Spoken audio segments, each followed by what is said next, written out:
উৎসবের মৌসুমে ভক্ত ও পর্যটকদের কথা মাথায় রেখেই একাধিক বিশেষ উদ্যোগ নিয়েছে ভারতীয় রেল।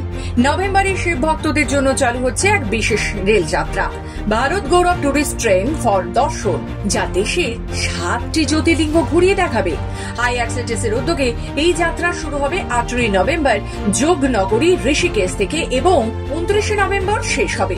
এই 12 দিনের সফরে দর্শন করানো হবে ওমকারেশ্বর, মহাকালেশ্বর, নাগেশ্বর, সোমনাথ, এম্বকেশ্বর, ভীমশঙ্কর ও ঘৃষ্ণেশ্বর, এই 7টি জ্যোতির্লিঙ্গ। এছাড়াও যাত্রাপথে দর্শন করানো হবে দ্বারকাধীশ মন্দির ও বেট দ্বারকা। অন্যদিকে পুজোর ভ্রমণ পরিকল্পনা করা যাত্রীদের সুবিধার্থে রেল চালু করেছে একগুচ্ছ পুজো স্পেশাল ট্রেনও। হাওড়া নয়াদিল্লি পুজো স্পেশাল চলবে 20 সেপ্টেম্বর থেকে 19 ডিসেম্বর পর্যন্ত। এই ট্রেনটি প্রতিদিন সন্ধে 6টা বেজে 15 মিনিটে নয়াদিল্লি থেকে ছেড়ে পরদিন রাত 9টা বেজে 30 মিনিটে হাওড়ায় পৌঁছবে। নয়াদিল্লির হাওড়া পুজো স্পেশাল হাওড়া থেকে ছাড়বে 21 সেপ্টেম্বর থেকে 20 ডিসেম্বর পর্যন্ত রাত্রি 11টা 50 মিনিটে ছাড়বে এবং পরদিন ভোর 4টে বেজে 10 মিনিটে নয়াদিল্লিতে পৌঁছবে।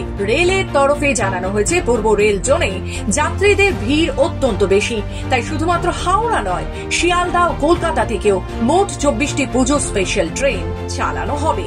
ব্যুরো রিপোর্ট, খবর বাংলা।